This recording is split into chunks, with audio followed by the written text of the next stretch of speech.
My name is Sheila Corona. Welcome to another chapter of A Soul's Journey by Peter Richelieu. For those of you, if you're just finding this for the first time, you might want to go back to the channel, and there's a playlist that will cover all of the chapters from the beginning.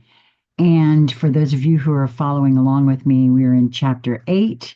If you have this book in particular, there are several versions of it. We're on page 120, and it begins. It must have been about 11 o'clock, and for the last 10 minutes, I had been sitting at my desk reading over the notes I had made of last night's happening, when suddenly the pleasant voice that I now know so well broke into my reverie. Well, Henry, my friend, so you have accomplished something worthwhile at last. Now perhaps you will admit that you have been able to prove for yourself those things which I told you in my early talks were facts to me. It was Achara who had entered my room in his usual unobtrusive manner. Yes, Achara, I am bound to admit that. I am beginning to realize that even the things you have told me about in past talks, and which I have not yet been able to prove conclusively, are undoubtedly provable with more experience.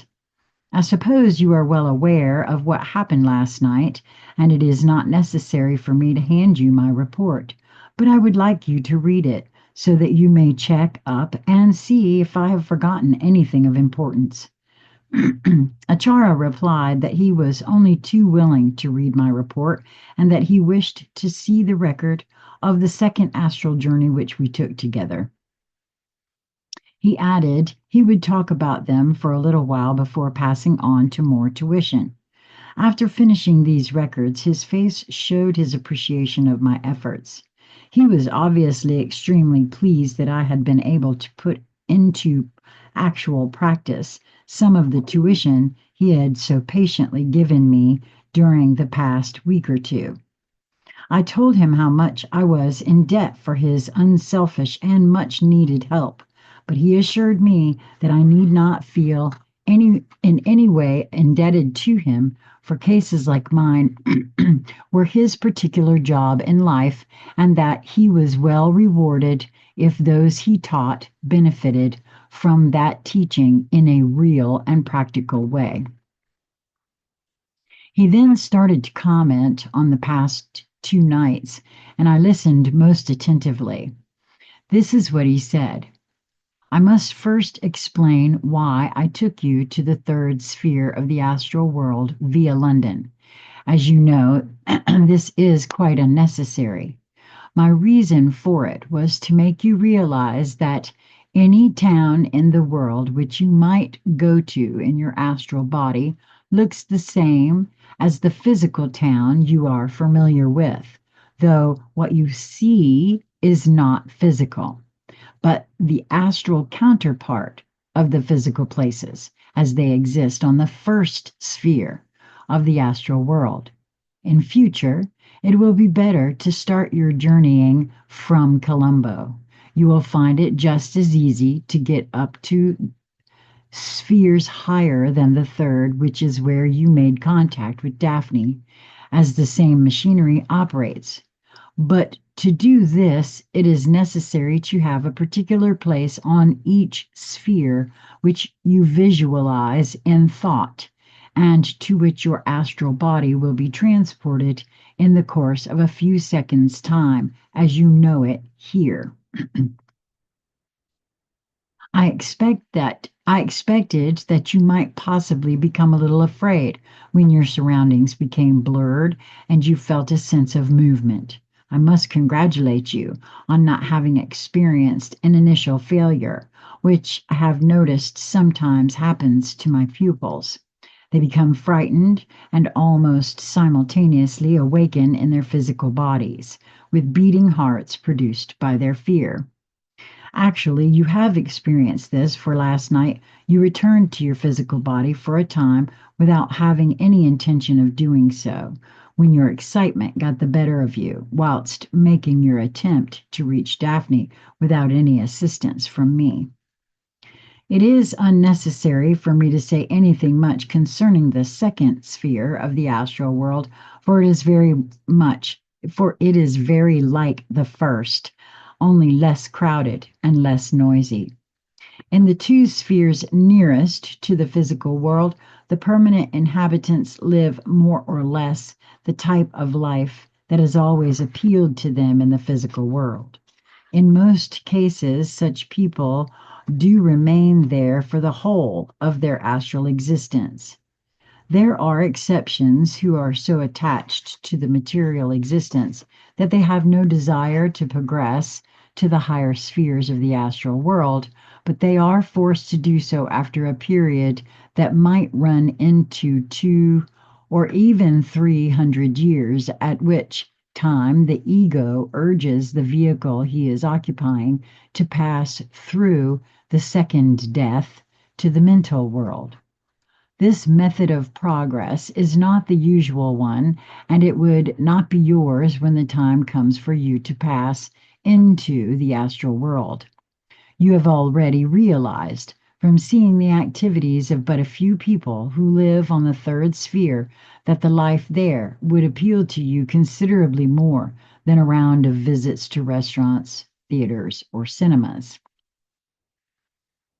I was able to show you both artists and musicians at work in the third sphere.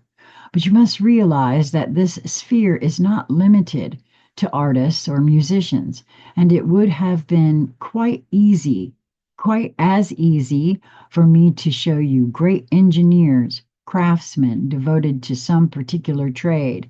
In fact, every type of individual whose consuming interest in life is not bound up with purely material amusements or pursuits. When you were listening to the music played by the group under Johann Strauss, you saw a few members of that parallel evolution called the Deva Kingdom. When you have had experience of spheres higher than the third, you will find that not only are they much more numerous there, but that they cooperate more and more with members of the human evolution the further we get away from the material life. You may think that their existence is preferable to ours, that you would prefer to evolve from fish, butterflies, and birds into the state of elemental nature spirits and eventually to a stage of deva, such as you saw comprised the orchestra that performed in the wood. We cannot change our evolution except in very exceptional circumstances. You probably wondered why I spent so much time at the academy showing you the work that goes on in buildings of this kind.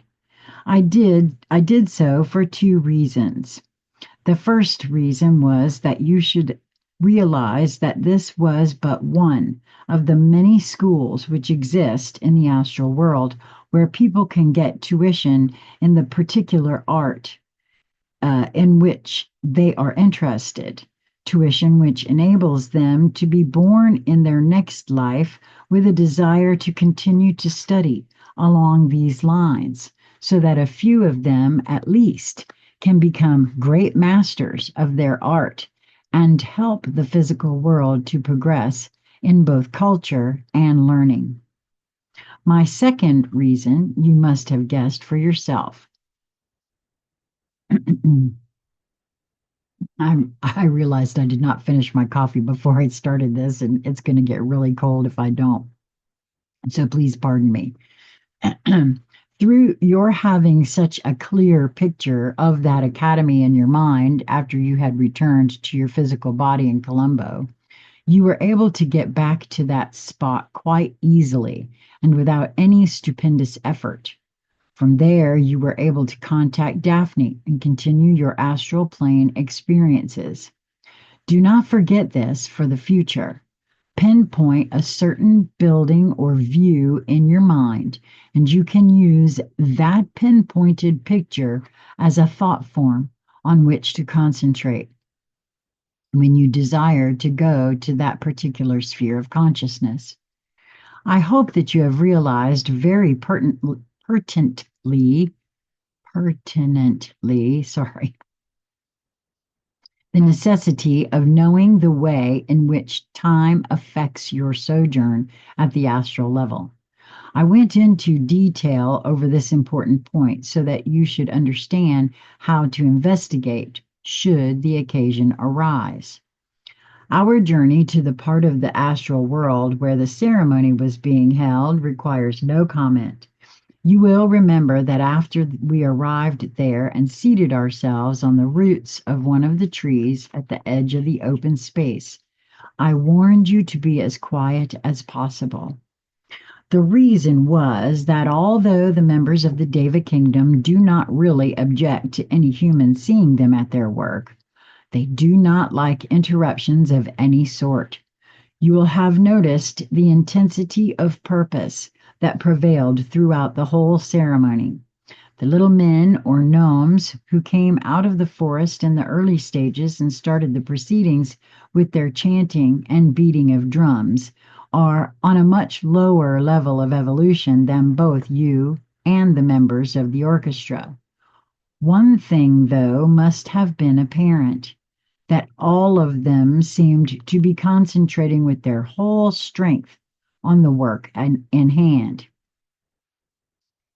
There was no levity or chatter such as one is used to at a concert in the world. Immediately prior to the performance, it is this remarkable difference that I wish to impress upon you, for if you are able to understand the members of the Deva evolution, and I trust in due time work in conjunction with them, you must realize that life is a very serious business to them, and levity does not usually enter into their proceedings. Not that they are unable to laugh. They are indeed extremely happy people who seem to enjoy the simple pleasures of nature, but they do not allow outside influences in any way to disturb the perfection of the work to which they set their hands. In order that you may understand what follows, I must digress for a few moments. You have probably heard of initiates, arhats, and that's ARHATS, and adepts in our evolution. These terms occur in occult books, but little has been written about them. Briefly, I can tell you this much for the moment. As man evolves along the road that is set before him, he is actually under the control and guidance of a group of adepts who are perfected men, perfected man, but who were, as you are, countless thousands of years ago. No, sorry, let me start that again. As man evolves along the road that is set before him, he is actually under the control and guidance of a group of adepts who are perfected man, but who were, as you are, countless thousands of years ago. These men have finished the course of their lives to be lived at the physical level, for they have learned all the lessons that the physical world has to teach. Because of their developed love for humanity as a whole, they have elected to remain, at some sacrifice to themselves, as you may understand later on, in connection with this planet to help it on and to assist in its development.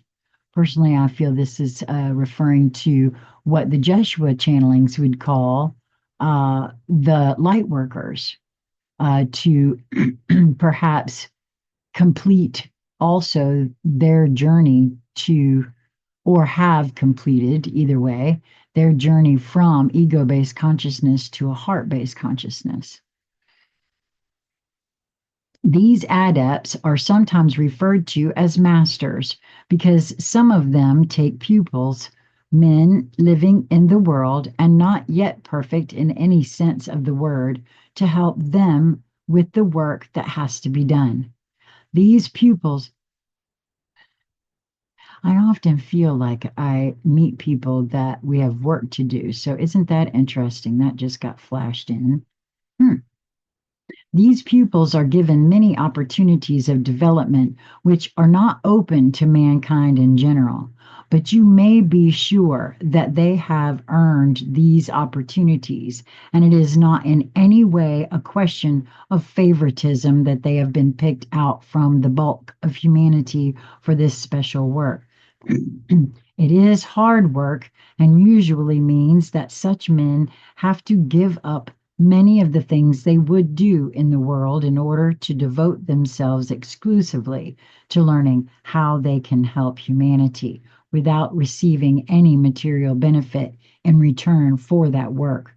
It is selfless service that they offer, and their only reward is that they are allowed to contact personally in sleep when using their astral bodies these perfected men whom they have agreed to serve.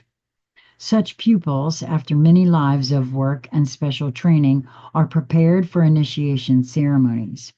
These ceremonies give them powers that help make them different from the ordinary run of human beings.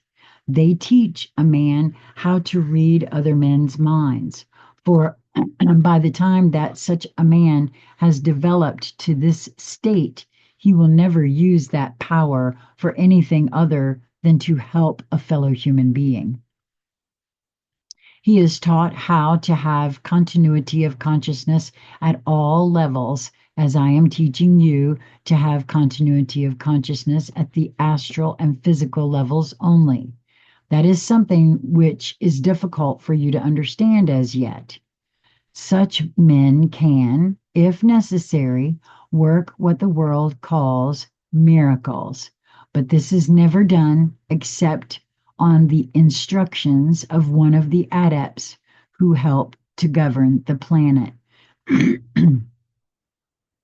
There are 5 stages of initiation, and only when the 5th is reached is a man perfect and free from the necessity of being born again into the physical world. Sometimes the lives of initiates are extended so that a man lives long beyond the normal span. But this is only done for special purposes or because that man is needed in a particular country in the world to wield an influence which may make a difference to future generations. During the Deva ceremony at which you were present, you noticed that the young girl who took the solo part in the symphony remained at the top of one of the tall trees on the edge of the glade and did not at any time approach the members of the orchestra or come down to the ground. There is a reason for this. These girls are trained especially for the work they do. They live apart from the main body of the Deva people and are in fact dedicated to their particular work. For this, they have to develop extremely sensitive bodies and minds that can attune themselves to the particular object which is being carried out. This girl, for instance, is a highly evolved being. She is an initiate in her evolution, and so has knowledge and powers far greater than the average type of Deva whom you will meet from time to time. Then there was the priest who completed the ceremony and invoked the beings who control the universe to help the work that was being done. He too was a highly evolved being, but nothing near an initiate, and probably not even a pupil of one of the perfected men. His calling was that of a priest who has been taught to gather up the force that has been generated by the concentrated music and the concentrated thoughts of those present, and to transmit it through the power of thought to the meeting being held in the physical world. You may perhaps not believe that such things are possible, and there is no necessity for you to do so. But to say, quote, such things cannot be, end quote, is just as foolish as became believing only became someone else has assured you because, sorry, it says became, but um, to say such things cannot be is just as foolish as believing only because someone else has assured you that such and such a thing is true. I welcomed the opportunity Daphne gave us of seeing her little cottage, for I knew that at certain times she would not be occupying her room at the academy. Also, I was glad for you to see that there were many people living in the valley where Daphne's cottage is, for I want you to meet and talk to some of those people. Your story and the efforts you are making to live a life apart from your body whilst still living in the world will not only be interesting to some of them, but it will help them also. Some are not as evolved as you are and have not had in past lives the opportunities for progress which you had, and which you have led to your being have had led to your being given a special tuition in this life. Because you have been privileged to be taught, you too must be willing and anxious to pass on any knowledge that you have to others. And that's a very real thing. Once I started understanding some things, I would never hold back my thoughts and feelings about how I feel this is all working. Um, Also knowing that I have a very specific perspective on it that may not be the same as everybody else's. Back to the book. Your intention, oh, let me take a sip of coffee first.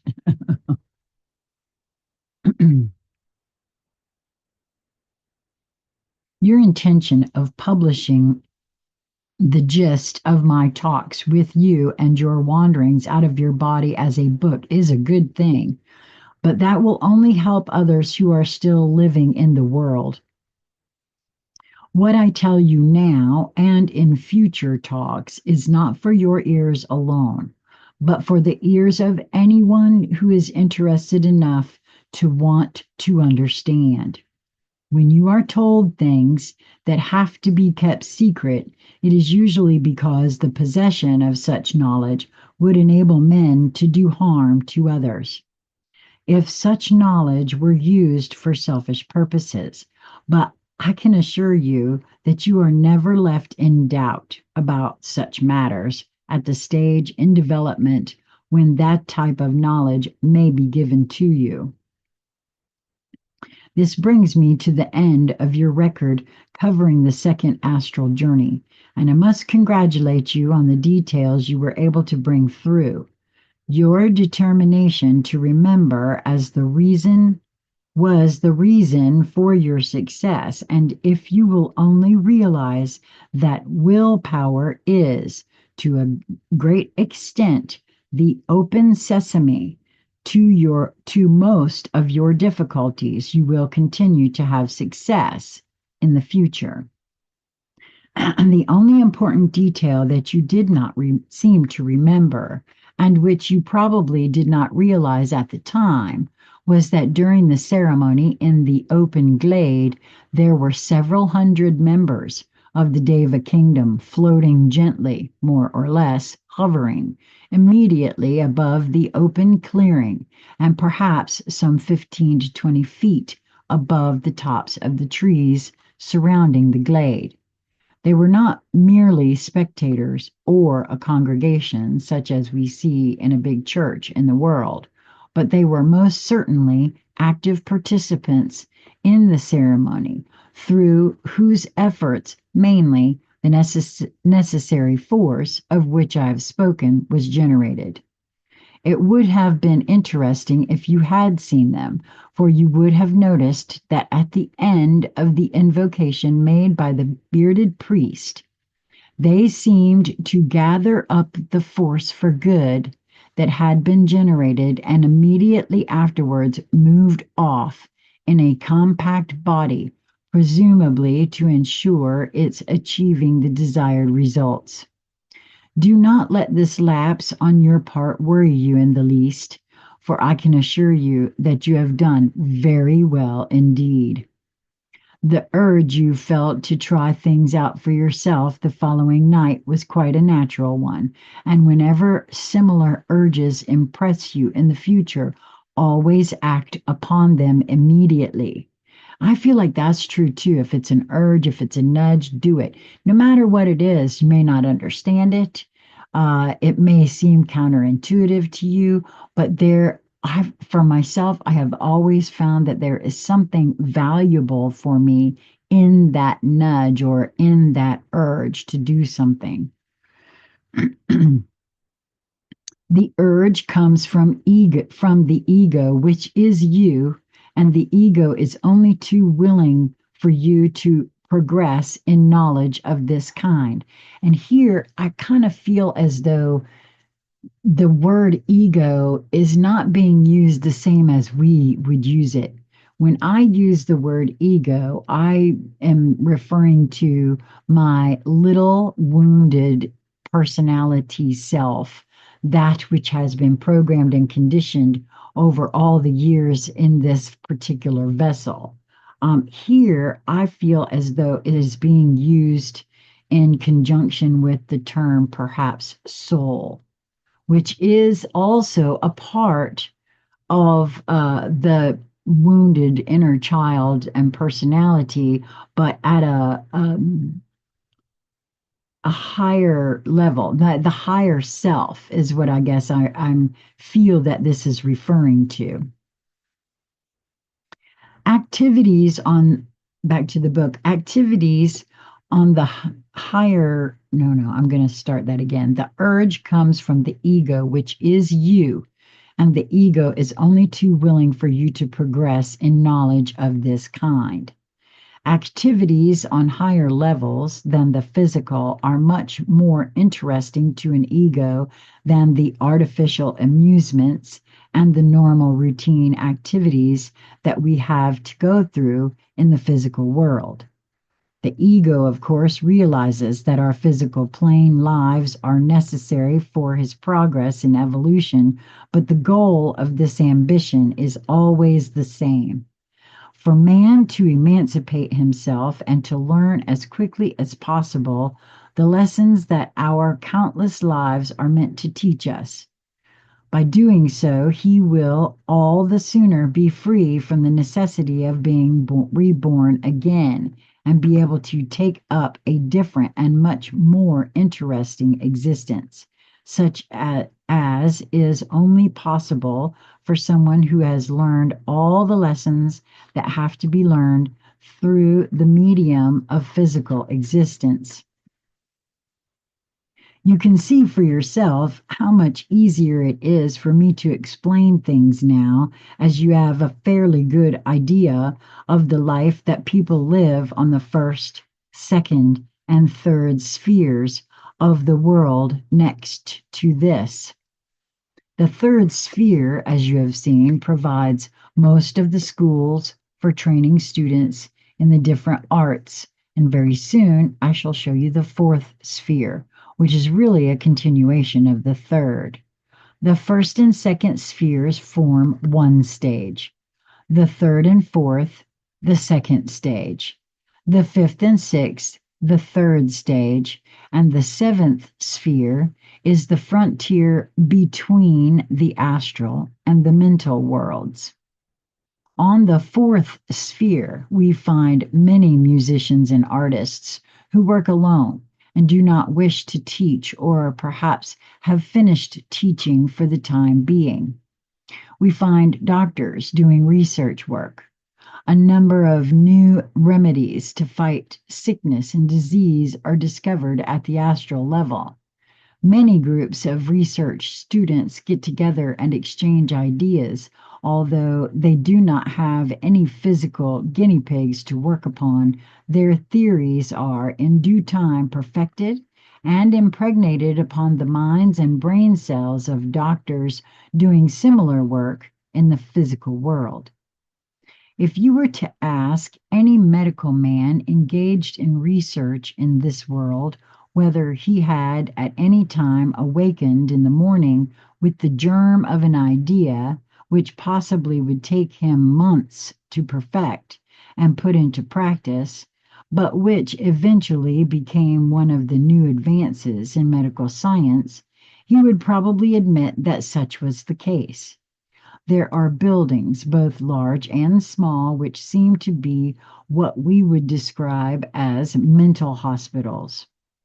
Although astral life makes it possible for any normal human being to be completely happy, there are still large numbers of people who cry for the moon and want the impossible. They worry as they worried in life, and a form of mental neurosis is the usual result. The astral body not only includes a counterpart of the human brain, but it also includes within itself a mental vehicle, commonly referred to as the mind. A man can be troubled by his mind after death. Remorse for hasty actions and words in his past life, which he now realizes can never be entirely obliterated, cause him a certain amount of suffering, intense or otherwise, according to the sensitivity of the individual. Such cases are often treated by doctors who specialize in mental troubles, with great benefit to both doctor and patient.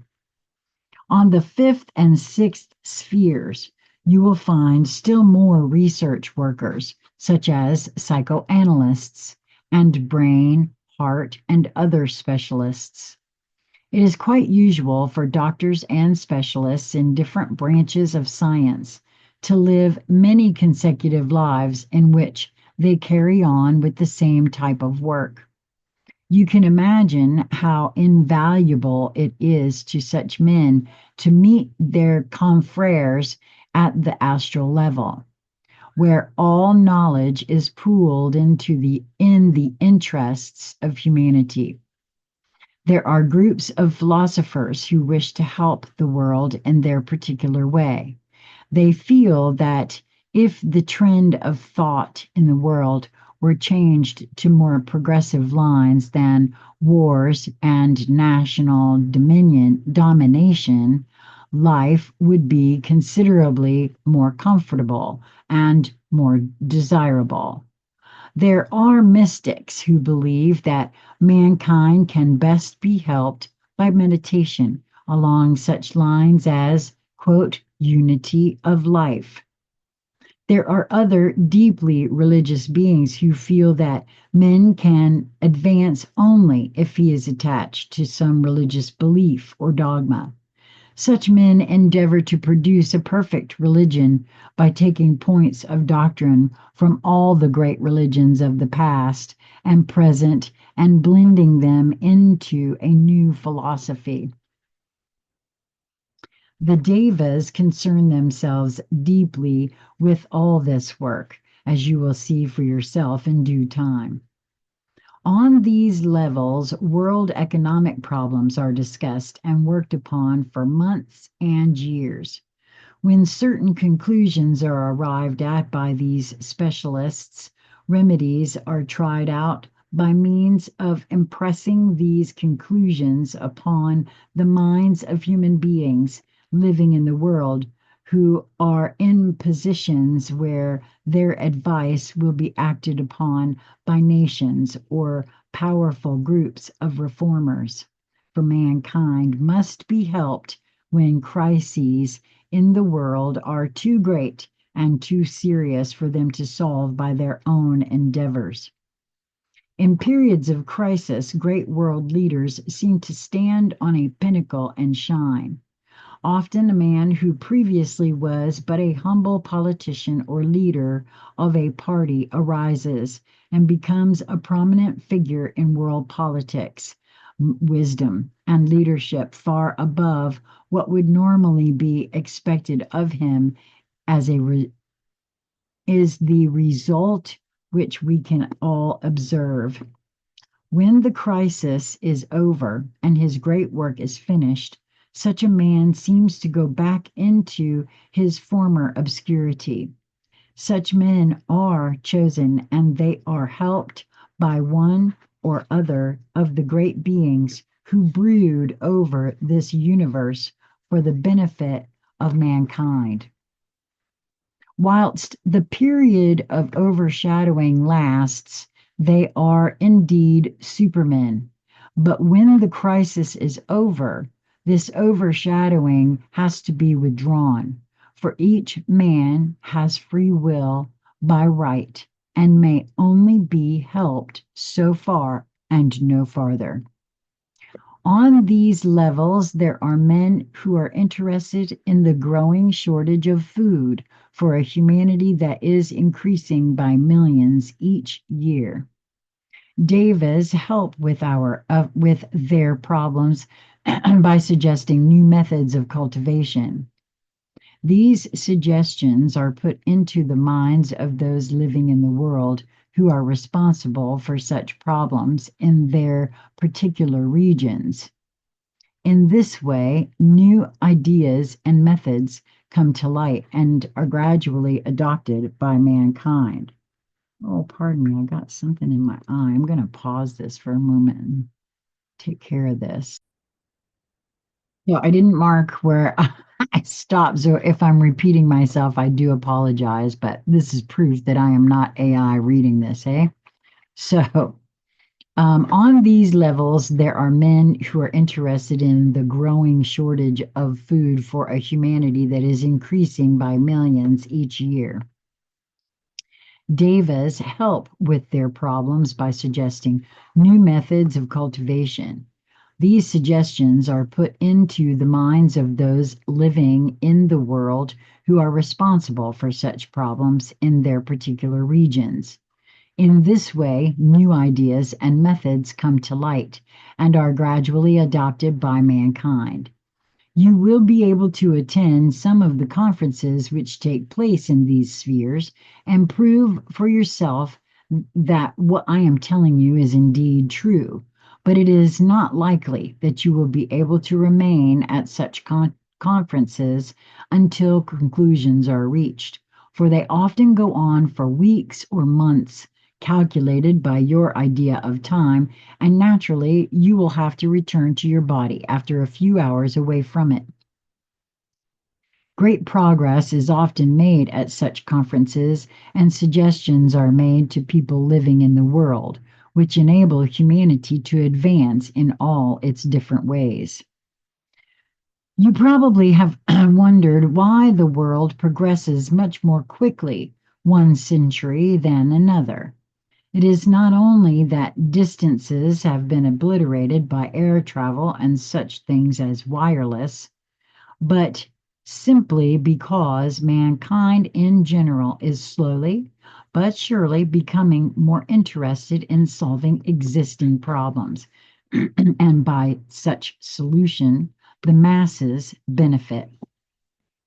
In other words, the more evolved men are becoming more and more unselfish, which proves that they, at least, have learned some of the lessons that lives in the physical world are meant to teach us all.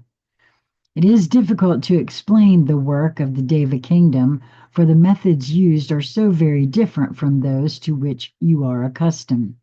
To understand it all, you have to remember that the Deva kingdom controls to a large extent the part of life we call nature. The seas, the winds, the use of the sun in cultivation, and such things as the correct times of the year for planting different seeds are all part of the particular domain of the Devas. They join in discussions with members of our evolution when their specific knowledge and experience can be utilized. Usually, they transmit their thoughts through a mental process and not through words, but they can use the medium of speech when it is necessary for them to do so.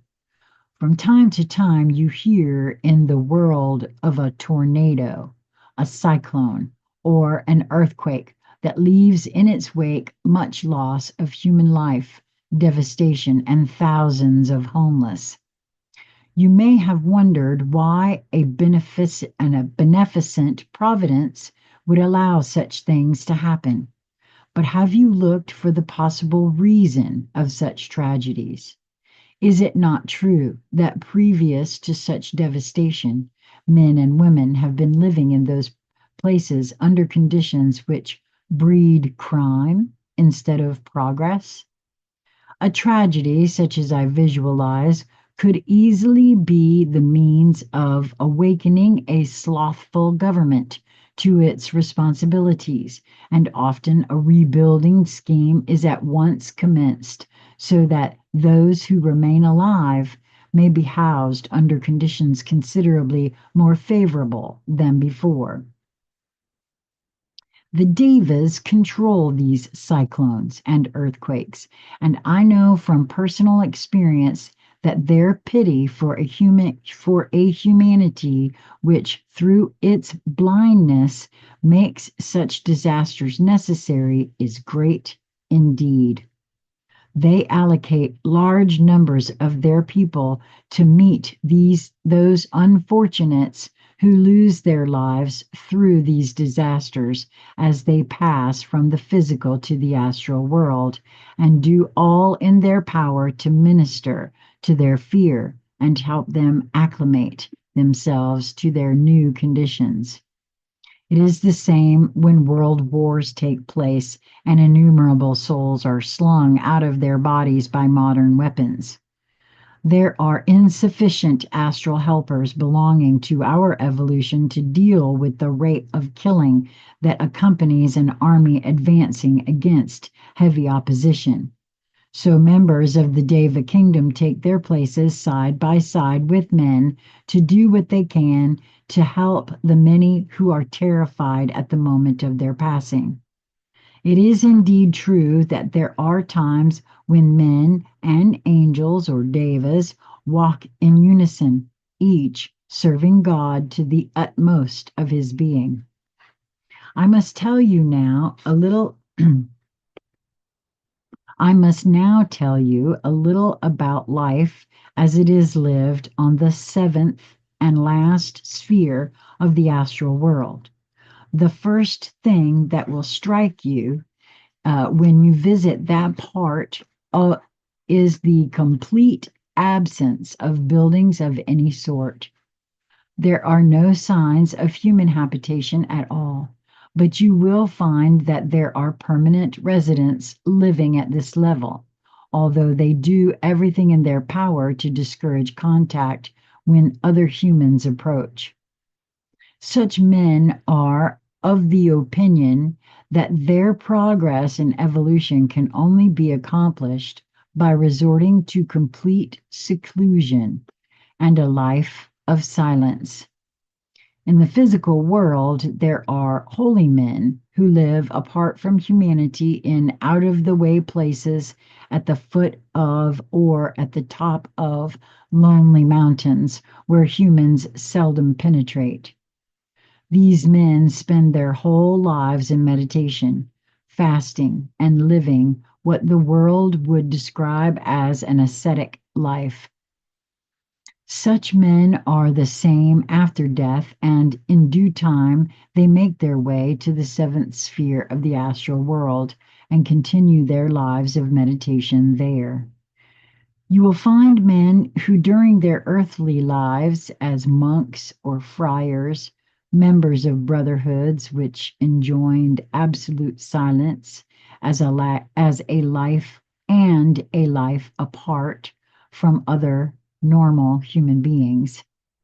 These men have become so used to living within themselves, praying for long periods for the helping of mankind, that after death they derive solace in continuation of the same existence that they lived for so many years on Earth. There is no necessity at the astral level for such persons to seek for a cave or build themselves houses to live in. Neither food nor accommodation is necessary to their existence, so they usually live in the open, in woods, and out of the way places where they are most likely to be left alone and undisturbed. In addition to the humans who live at this level, you will find countless numbers of highly evolved members of the Deva kingdom who carry on work but have no contact whatever with the members of our evolution. You will also find those human beings whose sojourn at the astral level is over and who have to pass through the seventh sphere in order to reach the mental world, through which they must pass on their journey back to the higher part of themselves, the ego, who has his natural habitat on the higher spheres of the mental world called the causal level. These humans are usually accompanied to the seventh sphere by their guides, who are men like themselves, but more evolved and older souls. The particular work of these guides is to explain in detail what is meant by, quote, the second death, end quote. The journey from the astral world to the mental world is entirely painless and is merely the dropping of another sheath. The guides make it their business to eradicate any fear that might arise in the minds of these people, for although we have all traveled the same journey many times before, after each physical incarnation has been completed, yet we do not remember those previous journeys, because for each new physical incarnation, we have entirely new mental, astral, and physical bodies, which do not carry with them detailed memories of past lives. The passing from the astral to the mental world is something outside the control of the average individual, and when his time comes, he is forced to drop his astral body for the simple reason that he has no further experience to gain at the astral level. He must then pass to the mental world in order to consolidate the mental work that he has accomplished during his physical existence and add it to the reservoir of knowledge contained within the permanent atom representing all of his previous lives.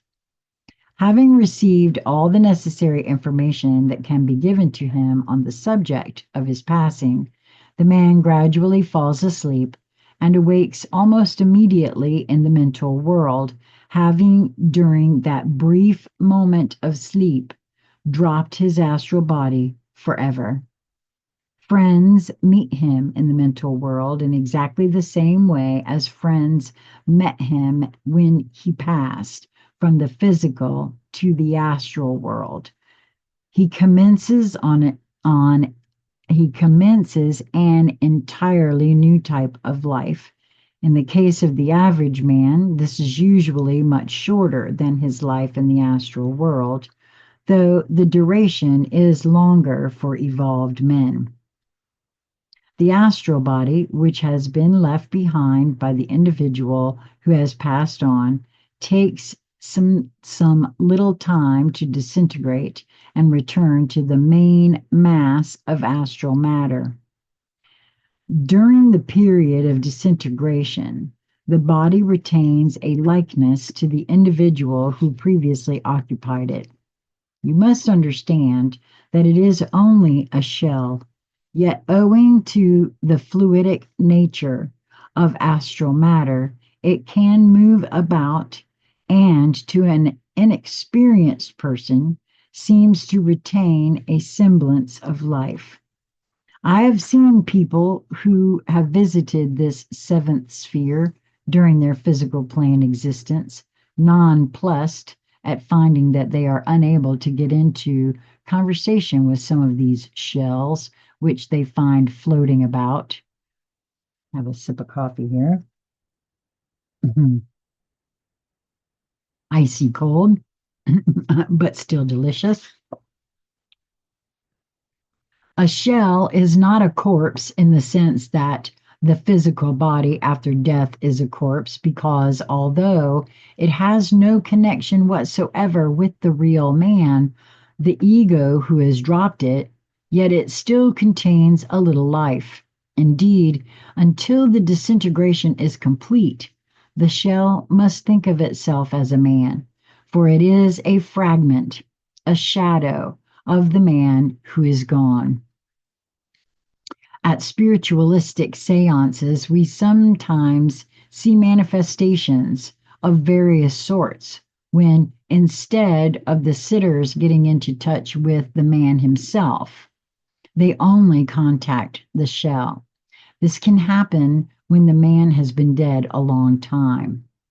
A friend of a sitter seems to come back and talks to them, yet in various ways he does not appear to be as intellectual as he used to be.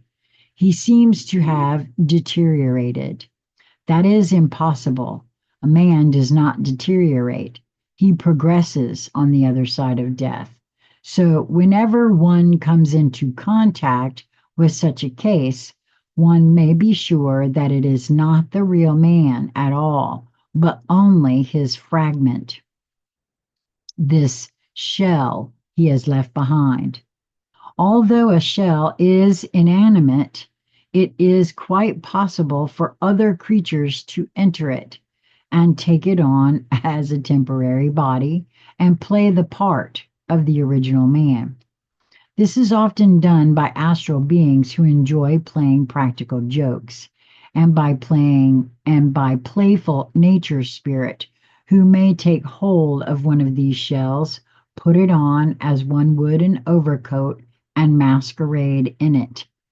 The man masquerading inside the shell will very likely give, quote, proof of his identity for whatever entered the brain of the original occupant during his lifetime will have passed into the astral counterpart, and it will remain there for the use of any entity masquerading in that body. In many cases, a certainty may be acquired by an investigator who is sufficiently clairvoyant to see what is behind the shell.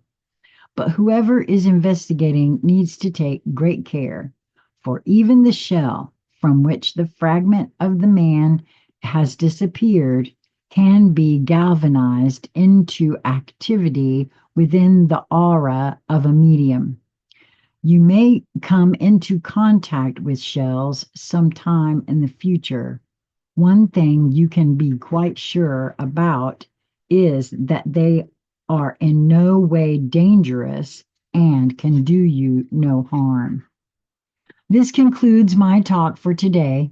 You have undoubtedly realized that it completes my very brief survey of life on the different spheres of the world next to this. I want you to prepare a list of questions for me to answer tomorrow morning.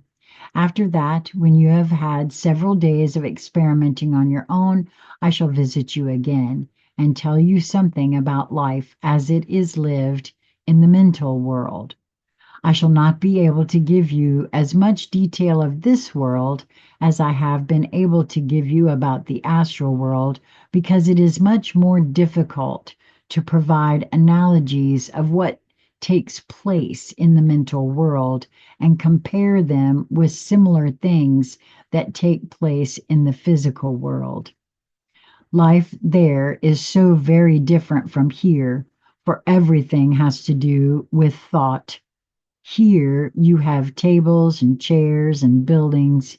In the astral world, thoughts are the tables, chairs, and buildings. In fact, There is nothing there but thought. So you can well understand my difficulty. I shall probably take you on a short visit to the mental plane also, in the hope that you will be able to remember something of what you sensed rather than what you saw there. But I shall tell you more about this in the future.